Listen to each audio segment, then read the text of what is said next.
baadaye naona watu wameposti, nikasema kweli, lakini kila nafsi itaonja mauti kwa wakati wake. Enzi za uhai wake ushabahatika kufanya naye kazi, na ni engo gani ambazo zilikuwa zinakufurahisha kucheza Hashim Kambi?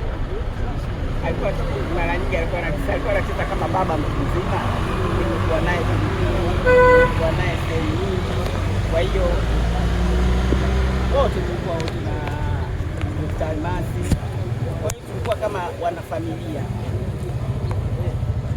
Pole sana. Neno lako ni lipi kwenye tasnia kwa msiba huu mzito wa nguli wa maigizo hapa nchini Tanzania, lakini ashawahi kupitia na kucheza mpira kwenye klabu ya Dar es Salaam Afrika?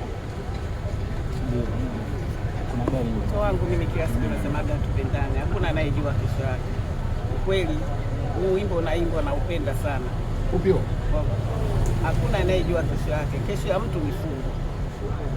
Hebu uimbe kidogo tukumbuke na sisi.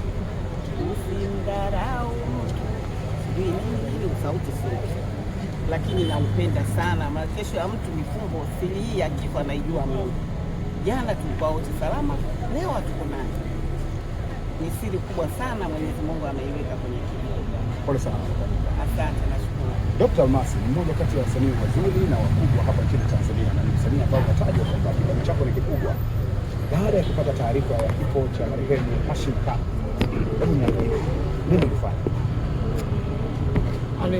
Kweli ni kwamba mpaka sasa hivi mimi sitaki kuamini, moyo wangu umekataa, kwa sababu ile nikakaa na ni watu ambao tuliiva, amenipokea kwenye game, na kila tunapopigiana simu neno lake baada ya salamu, na kupenda sana mdogo wangu, endeleza msimamo wako.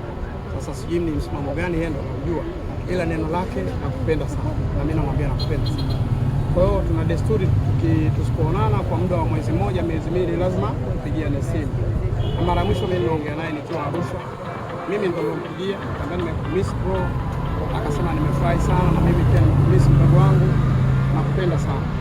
Kwa hiyo kwangu ameondoka mtu ambaye ni mtu muhimu sana, hivyo. Na kwa jinsi ambavyo ulikuwa ukimwangalia Hashim Kambi, sababu alikuwa kwenye game kabla yako, ni vitu gani ambavyo vilikuwa vinakufurahisha kwenye sini mbalimbali alizokuwa akicheza, na wewe ni sini gani ambazo zilikuwa zinakuvutia zaidi? Hashim Kambi mimi namuona anafiti katika sini zote alizowahi kuandikwa. Ni legendary, ni mtu ambaye ametengeneza jina lake, ametengeneza brand yake na ameondoka kwa heshima. Lakini pia ni msanii ambaye ameondoka akiwa amepata tuzo, kitu ambacho mimi kilinibariki sana. Majuzi hapa nafikiri alipata tuzo moja hivi na nyingine za nje ya nchi, Zambia nafikiri wanaita Zikomo. Kwa hivyo mimi nimefurahi kwamba ameondoka akiwa amefanikiwa. Neno lako kwa msiba huu mzito ambao umekukuta Tanzania?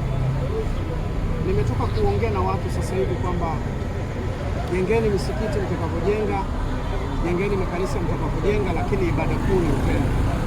Tupendane kama ambavyo Mungu mwenyewe amesema pendaneni ninyi kwa ninyi kama ambavyo na mimi nimewapenda ninyi. Hiyo ndio ibada tosha, na ameacha hiyo alama ya upendo na kuheshimu watu.